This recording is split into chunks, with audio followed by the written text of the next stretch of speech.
Estamos en Juan 2, Juan capítulo 2, versículos 13 en adelante. En esta ocasión es la purificación. Jesús purifica el templo. Y bueno, vamos a avanzar en la lectura viendo algunos comentarios, ¿sí? Estamos leyendo así en términos generales hasta llegar a la segunda señal. Obviamente, pues aprovechamos para sacar aquí algo de enseñanza. Vamos a leer, sí, lo que es propio. Yo sé que a muchos dicen, bueno, para eso la leo en casa, pero creo que tiene su valor el leer, ¿sí? Entonces, estaba cerca la Pascua de los judíos y subió Jesús a Jerusalén y halló en el templo a los que vendían bueyes, ovejas y palomas y a los cambistas ahí sentados.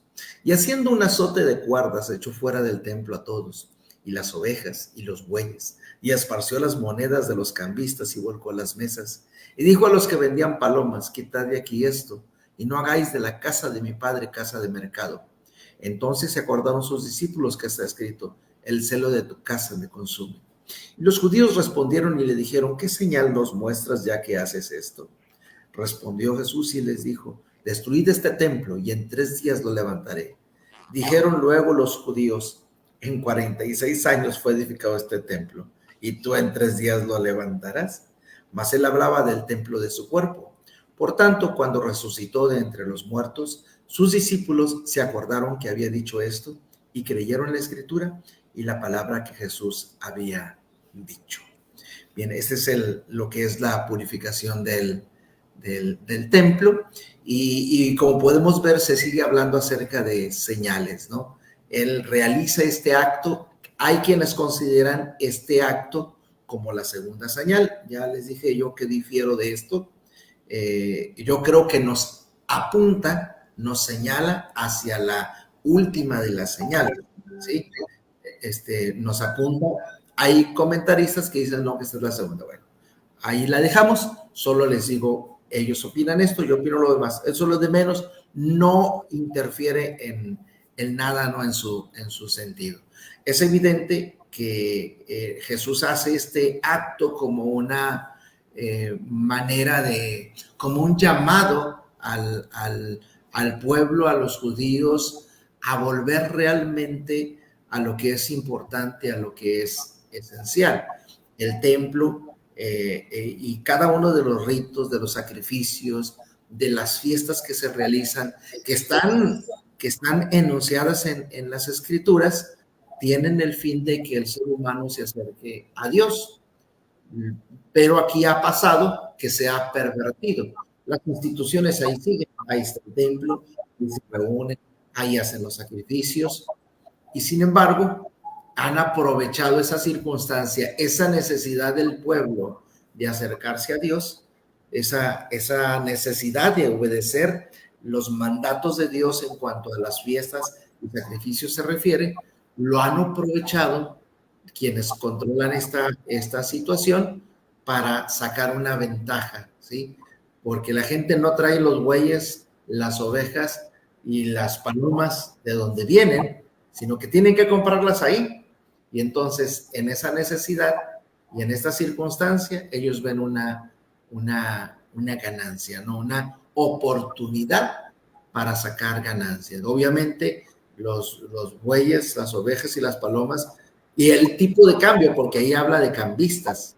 Entonces, y el tipo de cambio es beneficioso para quienes controlan el comercio en los atrios del templo, porque a final de cuentas están en el atrio del templo.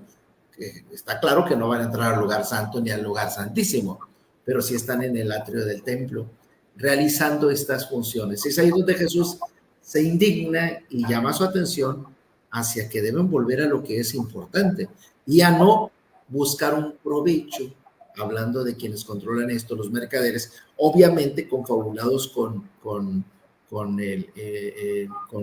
los judíos, con líderes religiosos, para obtener una ganancia y aprovecharse de que pues los judíos tienen que venir y tienen que adorar ahí y tienen que comprar ahí.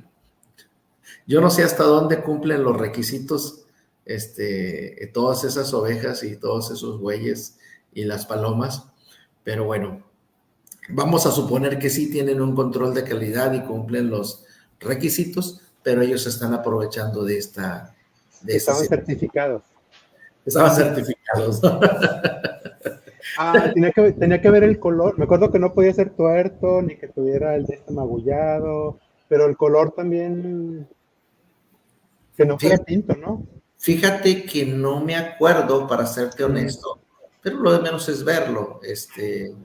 Las leyes de los sacrificios, eso debe venir en Levítico. Pero pues si se entiende que les picaban los ojos con el precio, imagínense que no les pueden dar uno que no fuera.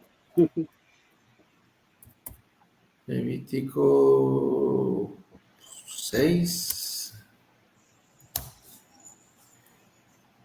Levíticos, ¿verdad? Levítico 6.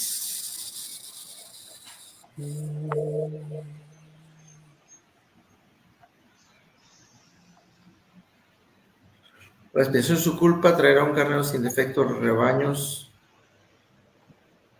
Ley de los sacrificios.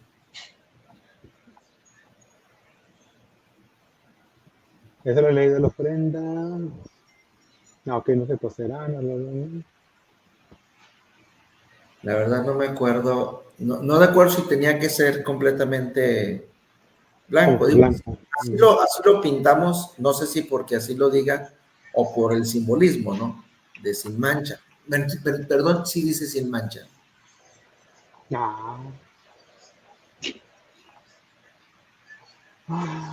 Déjame le pregunto a la IA, al Copilot.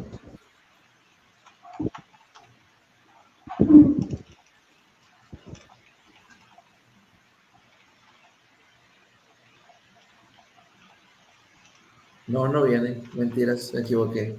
Ajá.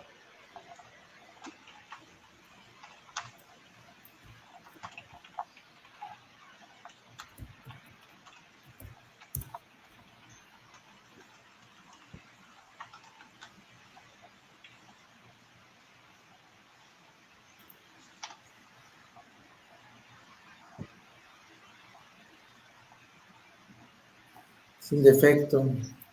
Levítico 4.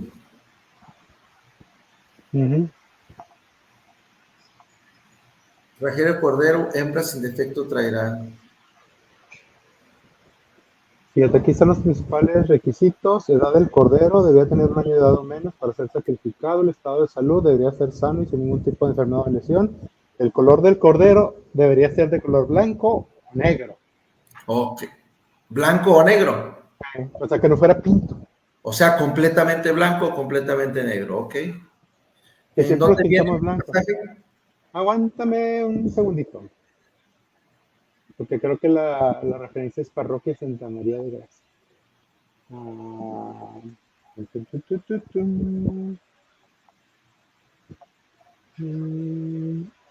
Es que son resultados que me envió la IA, La aplicación, sí. pero no me da en ese punto los pasajes. Estoy checando las referencias que me da. Levítico 14 dice: el día octavo tomará 2 corderos sin defecto, una cordera de 1 año sin tacha, 3 décimas de efa por flor, pero no encuentro la referencia a color. Ya encontré yo la página, pero qué bonita página, no me da ningún pasaje. Bueno, vamos a revisar. Se me hace que el cordero no está especificado. Se me hace que es una de las añadiduras para hablar de sin mancha, de sin pecado. Porque no encuentro absolutamente nada. Todo lo que hice del cordero de 1 año sin defecto.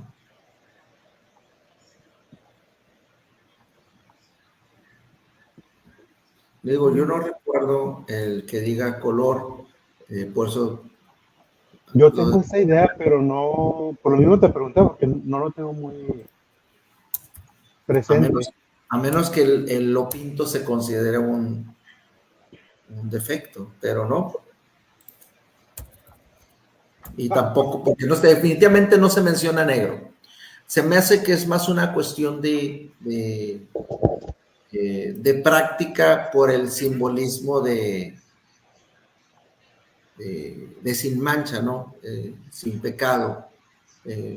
Se me hace que se hace más, tanto lo pintamos nosotros como ellos pudieron haberlo practicado, a reserva de encontrarlo, pero yo no recuerdo ningún pasaje y no arroja ningún pasaje en ese sentido. A menos, como digo, sí que sin defecto, que la mancha se considere un defecto, y en ese sentido, entonces, ahora sí, se pueda considerar así, ¿no? A ver, sin mancha. No, es que no. No, en el Antiguo Testamento solo hay 2 pasajes y habla sobre la lepra.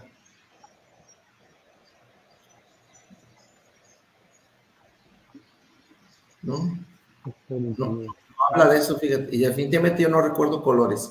Se me hace que habla que el defecto tiene alusión a eso. Así que regresamos. Pero bueno, nos salimos un poquito del tema por el asunto de si tenían un control de calidad. Hey.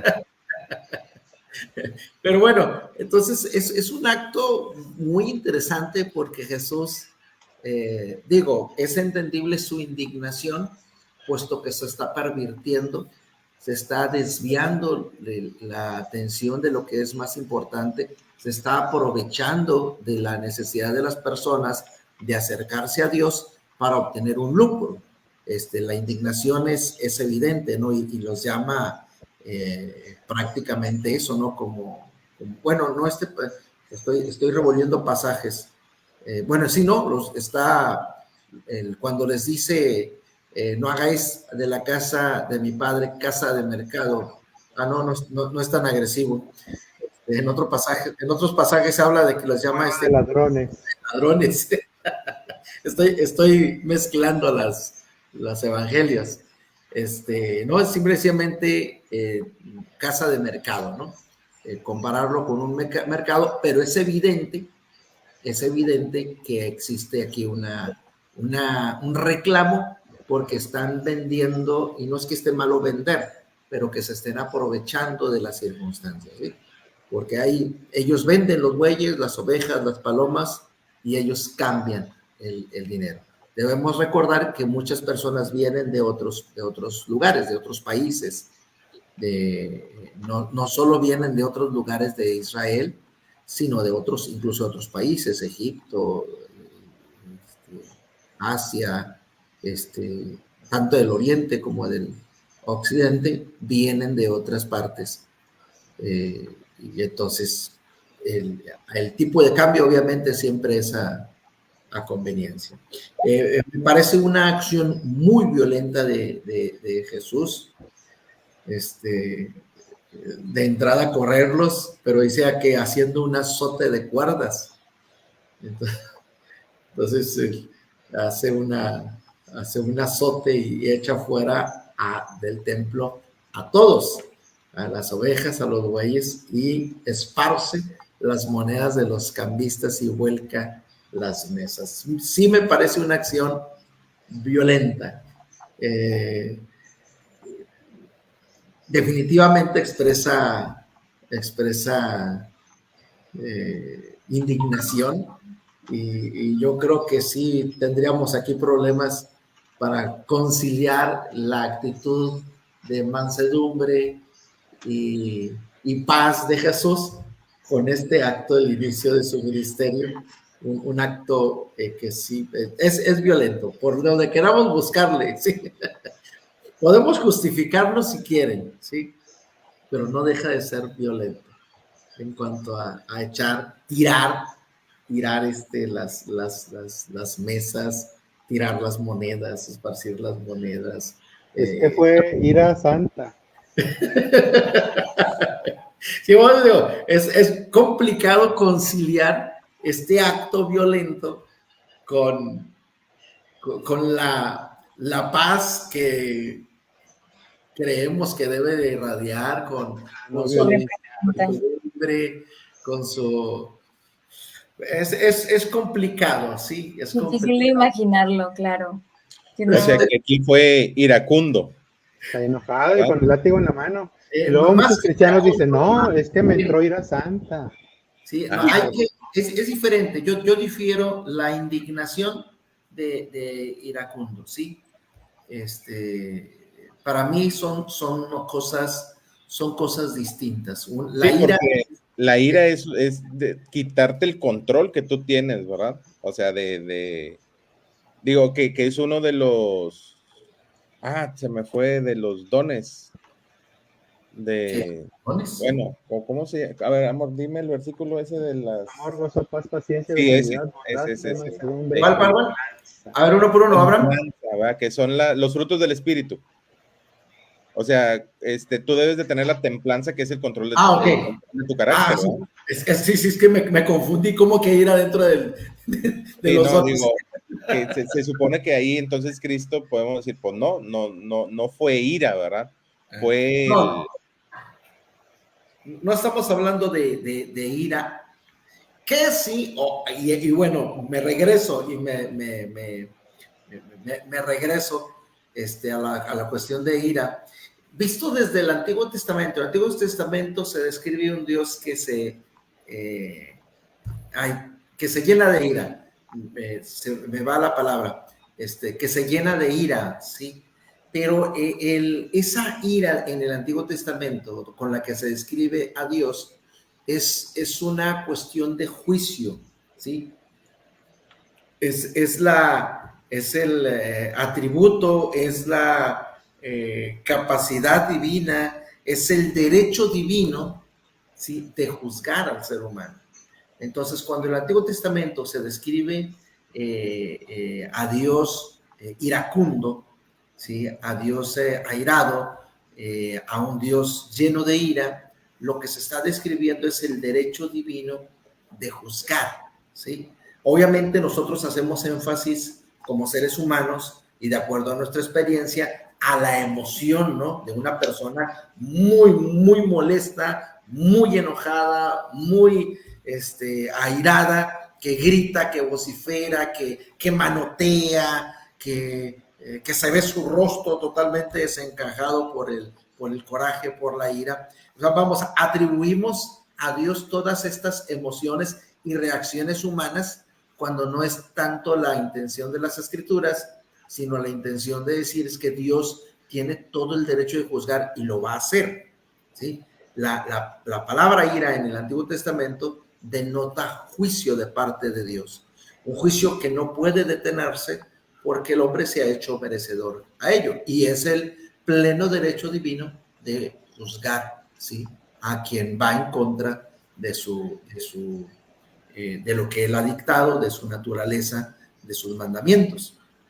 Entonces, viendo la ira desde esa perspectiva, bueno, es lo que Jesús está haciendo, ¿no? Se está indignando y está juzgando a quienes ahí están, aprovechándose de la necesidad del pueblo de acercarse a Dios para obtener una ventaja. Entonces, lo que hace no lo hace contra los que vienen a ofrecer su sacrificio, sino una manera de protestar, una manera de juzgar, una manera de decir esto no se debe de hacer, esto no se debe de hacer. Y bueno, lo hace de esa manera violenta, no solo se los dice, sino que los echa, ¿sí? Entonces, en ese sentido, se podría comprender la violencia, ¿no? Pero bueno, yo no sé si justificar. Me cuesta un poquito por la imagen que tenemos de Jesús de una persona apacible, una persona de paz, una persona bondadosa, una persona que perdonadora, comprensiva.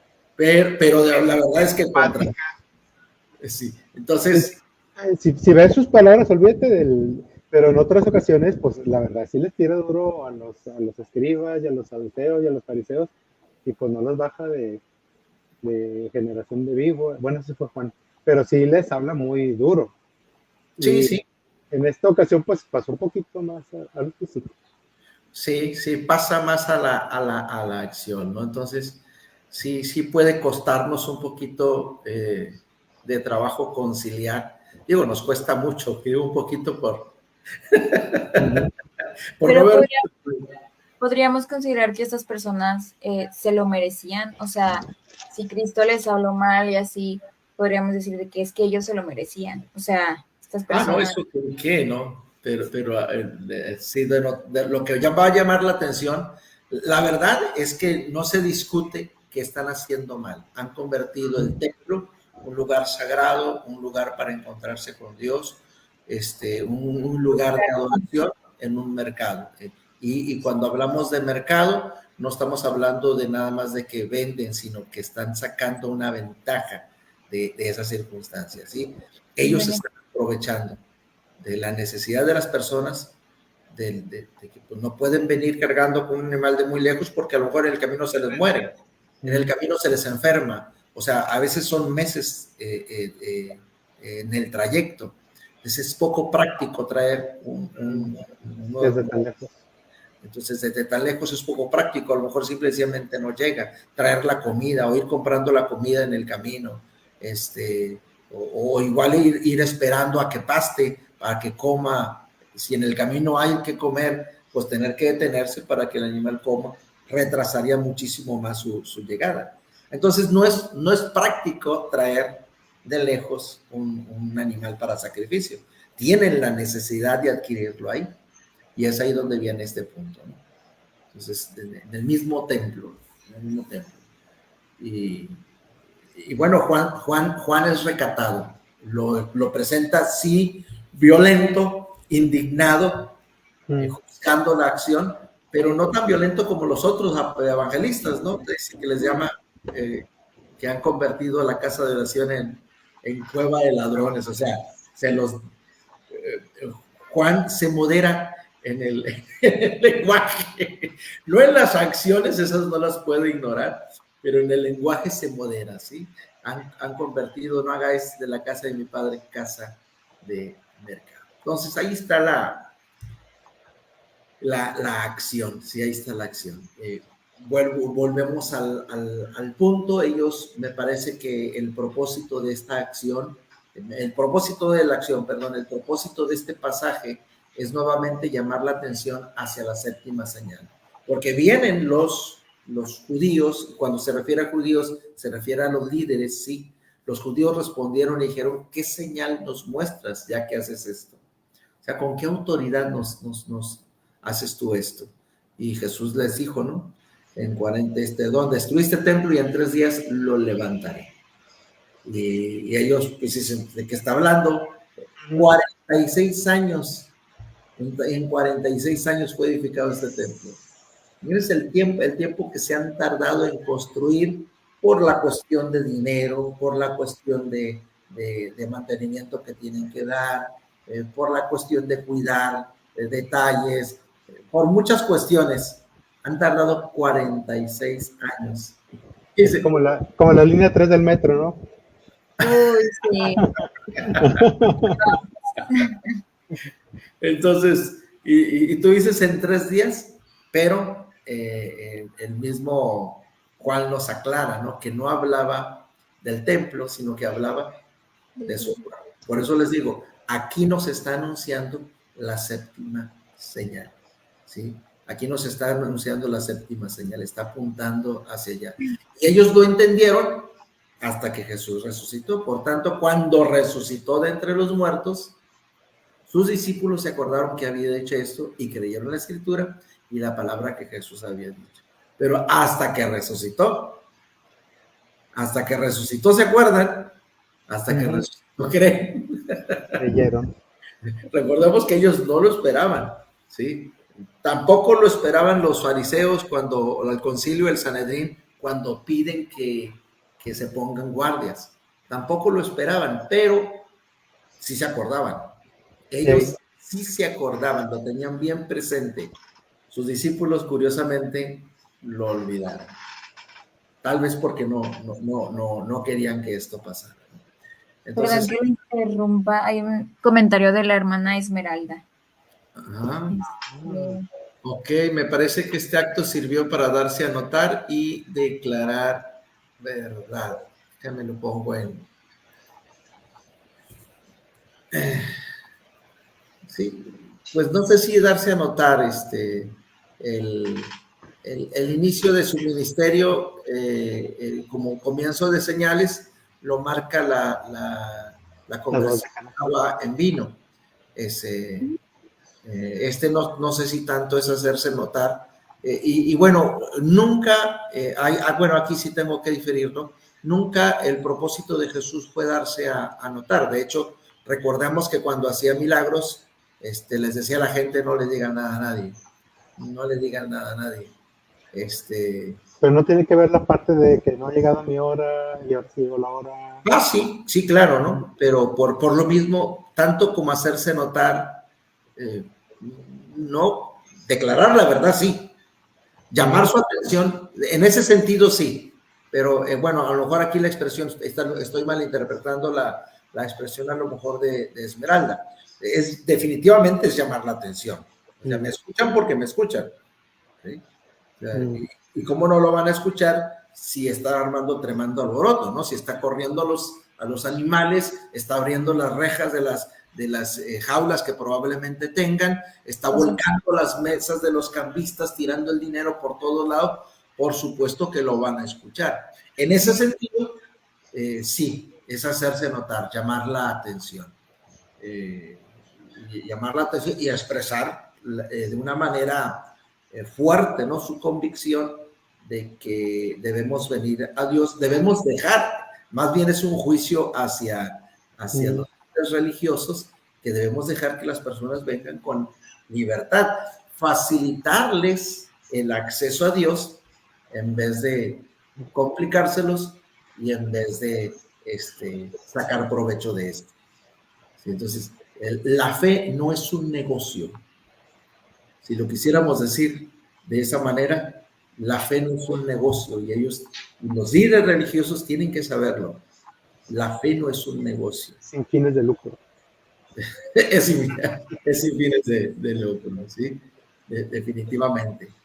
Y pues se aprovecha para anunciar, bueno, porque ellos preguntan, anunciar la séptima señal.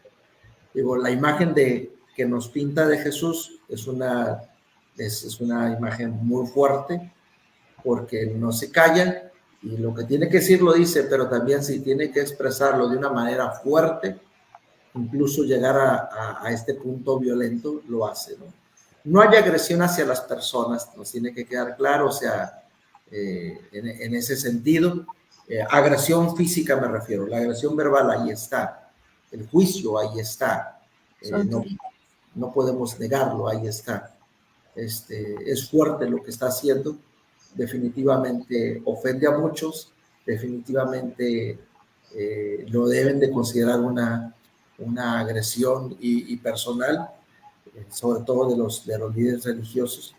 Pero sí, se tenía que decir y se dijo, se tenía que hacer y se hace, ¿no? Muestra su punto de vista de una manera muy, muy fuerte, incluso, como decíamos, de una forma violenta. ¿Preguntas, comentarios? Seguimos a otra parte. Lo que decía es de que esta no era una señal, el resultado de la señal es que la gente creía. Y en este caso no se menciona esa parte. Sí dice que los discípulos creyeron cuando ya Jesús resucitó, pero precisamente en este evento no se menciona que la gente creyera. ¿Qué es lo que hemos mencionado? La definición de una señal, un acto de Jesucristo, donde se revela su identidad, quién es, y la gente cree. Aquí no cree. Donde nos dice que cree es cuando resucita. El acto, ellos creen cuando Él resucita, no en este momento. En este momento la gente definitivamente no cree. Yo creo que indignó a muchos. Yo creo que a muchos, hablando de los que compraban y cambiaban, pues les pareció justo. Porque seguramente lo pensaban, ¿no? Pues nos va a costar tanto. Pero tenían que hacerlo. Eran las condiciones, ¿no? Seguramente transportar un animal desde donde venían les salía más caro, porque tenían que alimentarlo en el camino y porque corrían el riesgo de enfermedad y de y de heridas, ¿no? De que llegaran maltratados. Y, Entonces ya le dieron requisitos. y hasta qué punto para que ellos pudieran operar ahí donde estaban, o sea, tendrían la bendición ¿cómo se llama? De las autoridades. En este caso. No. Eso es definitivo, ¿no? Ellos, los sacerdotes controlan el espacio. Eso es pasto. Ellos había cuotas ahí de... Sí. Sí, ahí rentaban los espacios, definitivamente, ¿no? Era un mercado. Era un mercado. Por eso afecta a los comerciantes y afecta económicamente. Claro. Eso calienta. Sí, no, y habría que revisar si realmente no eran sus puestos. A lo mejor nomás era un empleado y entendiendo, ¿no? Pero no era el dueño. Habría que revisar si no eran sus puestos, o sea. Digo, no hay papeles para verlo, pero. Bueno, pasamos. Estando en Jerusalén, en la fiesta de la Pascua, ojo, recuerden que todo ocurre aquí cerca de la Pascua, estaba cerca la Pascua de los judíos. Y aquí otra vez, estando en Jerusalén, en la fiesta de la Pascua, muchos creyeron. Estoy tratando de encontrar o sea, aquí está esta parte. Ahí estaba cerca y después ya estaba en la Pascua. Estaba cerca. Recuerden que muchos de los diálogos y las escenas que nos va a poner Juan giran en torno a las fiestas. Giran en torno a las fiestas.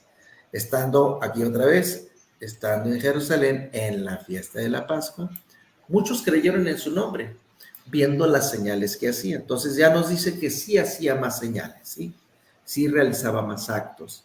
Pero Jesús mismo no se fiaba de ellos porque conocía a todos y no tenía necesidad de que nadie le diese testimonio del hombre, pues él sabía lo que había en el hombre.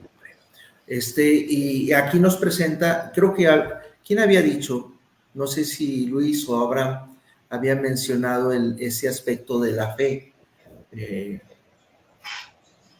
Y había mencionado yo que, bueno, en Juan la fe no es estática, la fe es dinámica, en el sentido de que puede progresar, pero no solo en el sentido de que puede progresar, sino en el sentido de que no significa en todos los casos una confianza plena, ¿sí? No en todos los casos significa una confianza plena. Yo creo que llega a tener también ese sentido en el cual hoy se usa, ¿no? Sí, yo creo en Dios. Hoy le preguntas a cualquier persona que cree en Dios, y bueno, aquellos que todavía creen en Dios, porque ya ahorita están surgiendo muchos ateos y agnósticos por ahí, pero los que dicen creer en Dios, hay muchos que dicen, sí, yo creo en Dios, pero no significa nada más que la creencia de que existe un Dios, ¿sí? Entonces, sí, yo creo en Dios. Sí, yo creo que existe. No es que confíe en Él, no es que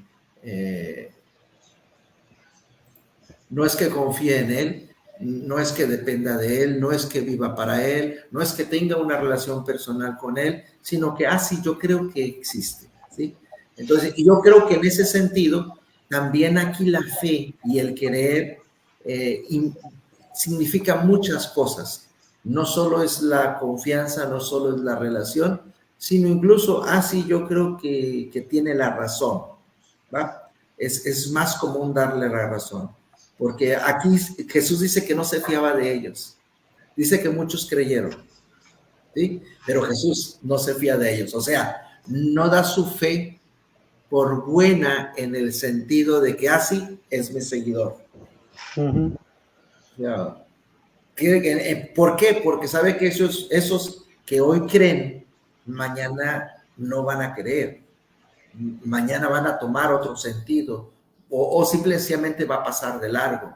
Entonces, esos que creen en su nombre no necesariamente significa que son sus seguidores, como que le dan la razón. Lo que decíamos en el pasaje anterior, de que a lo mejor muchos de los que venían al templo a adorar y compraban el cordero, la paloma, lo que van a ofrecer, cuando Jesús realiza este acto, muchos de ellos dijeron, qué bueno, porque se lo merecían. Nos dan año tras año, nos ponen, nos dan esto muy caro. Entonces yo lo apoyo, ¿sí? Tenga mi like, ¿sí?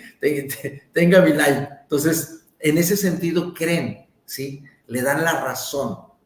Pero Jesús sabe que no es una fe madura, no es una fe de entrega, no es una fe de confianza plena, no es una fe de relación, sino es un estoy de acuerdo.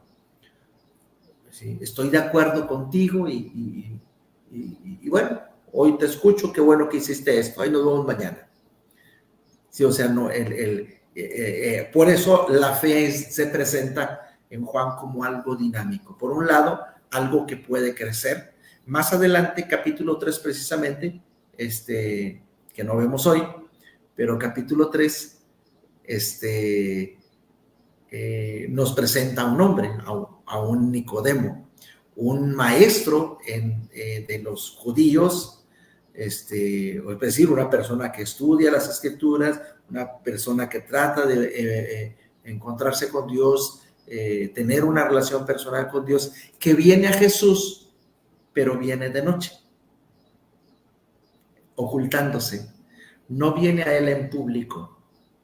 No va a él cuando está en el templo haciendo esto y le dice ahí maestro bueno. No, ahí no le dice maestro bueno. Le dice maestro bueno en lo oscurito. Se sordeó.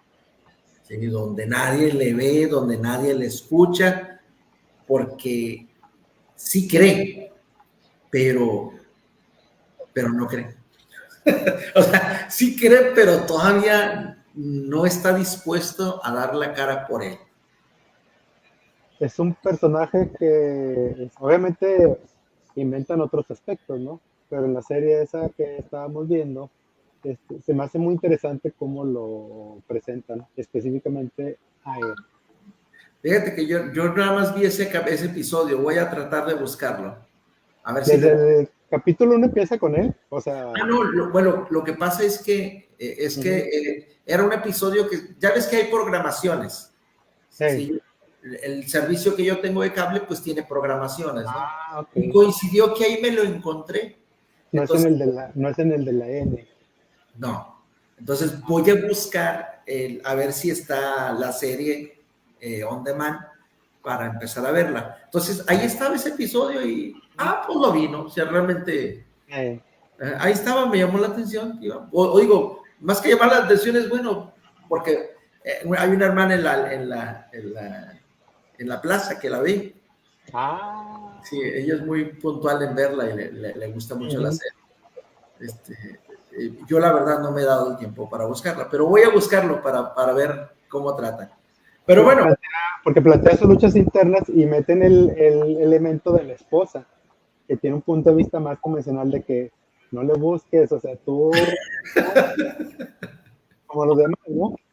Pero él quiere otra cosa, pero bueno.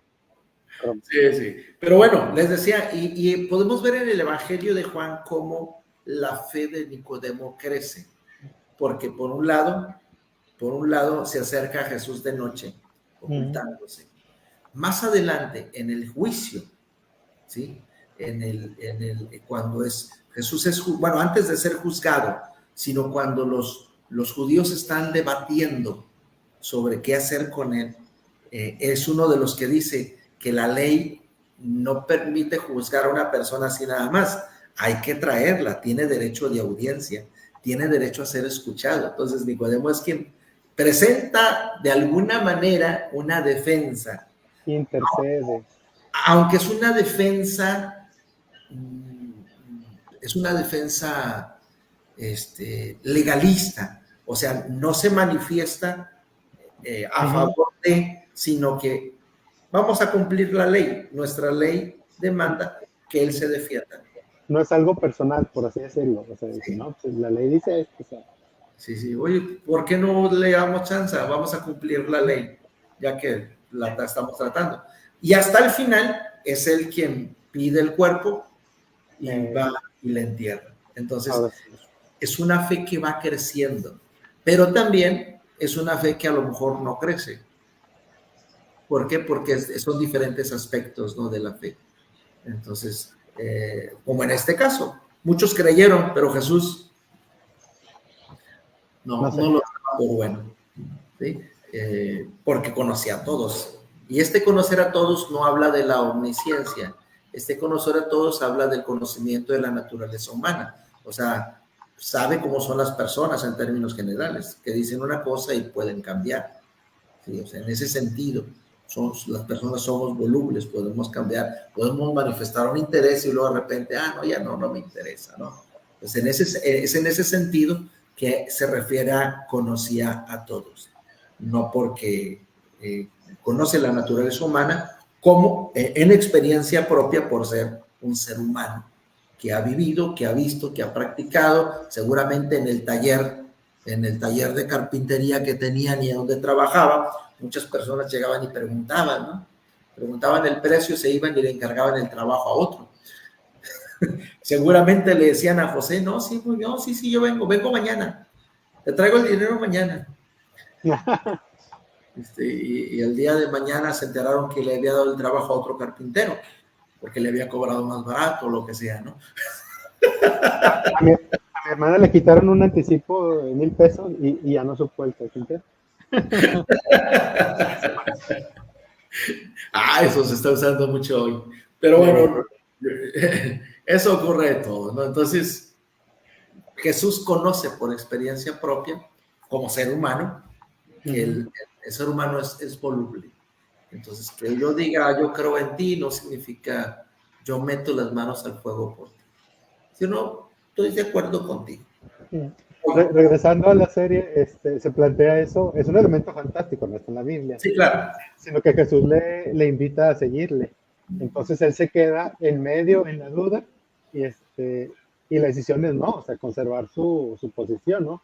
Opuesto a lo que hizo Mateo, que agarró toda la lana y se fue, ¿no? Entonces, como que él le deja ahí una ofrenda, ¿no? Pues para callar un poco la conciencia, pero ese de que sí creo, pero no te sigo. Ajá. Está interesante. Sí, y bueno, pintando eso, ¿no? La fe es dinámica, la fe puede cambiar y la fe puede crecer, ¿sí? Entonces, la fe puede crecer, puede cambiar, puede madurar, y se espera que pues todos lleguen a madurarla al grado de entrega y confianza plena en Jesucristo. Pero la verdad es que así es, ¿no? Vamos creyendo a poco, vamos madurando. La fe va madurando. Muchas veces esperamos que la fe se dé de trancazo, como la de Mateo, ¿no? Como la de Zaqueo. Pero la verdad es que pues cada quien es distinto y a veces la fe necesita su proceso, necesita su tiempo. Y hay aún aquellos que dicen creer, pues al final resulta que no creen, no han llegado. Caso de Pedro, que en un momento lo niega y tiempo después da su vida por él. Ajá. Sí, entonces ahí está. La fe es un elemento dinámico y en la vida diaria, ¿no? Debemos entender que es dinámico. Vamos cambiando y nuestra fe debe de ir madurando. Bien, el tiempo se nos acabó. ¿Preguntas, comentarios? Luis, callado. Es que ahora estaba en mute. No, digo, pues ahora está bien. Ahora de aquí seguiría el análisis sintáctico. No, estamos haciendo análisis. Los análisis los estamos haciendo solo de las señales. ¿Sí? Ok. Cuando existe la segunda señal, ya pasamos. Sí, tomando la estructura del libro, Juan, el Evangelio de Juan, y Juan enfatiza en las 7 señales, es sobre donde vamos a basar nuestros análisis. Hacerlo sobre todo el libro nos llevaría mucho tiempo. Ok. Entonces, no es nuestra intención, ¿cómo se dice? ¿Hacer algo exegético?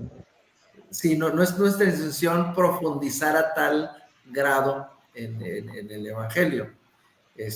Sería bastante trabajo. No estoy diciendo que no vale la pena de ninguna manera, pero no es la intención, no, de estas sesiones, sino enfocarnos en los pasajes principales para fines de prácticas, ¿sí? Para fines de prácticas. Entonces, si por ejemplo en cada sesión nos estamos llevando, en cada señal nos estamos llevando de 3 a 4 sesiones, solo en cada señal estamos hablando de 7, ya no estamos hablando más de medio año en este proceso. Imagínate ver los 21 capítulos de Juan y porción por porción, donde los capítulos en Juan son largos. Este es uno de los más cortos, pero hay capítulos que son hasta 60, 70 versos, dividido en 3, 4 historias. Entonces sería un trabajo muy, muy exhaustivo. No estoy diciendo que no vale la pena, pero no es la intención de esto, ¿sí? Entonces, en el capítulo 4 es donde vemos, ¿verdad?, la segunda señal, ¿sí? Entonces, ahí nos detenemos y ahí vamos a ver esos análisis.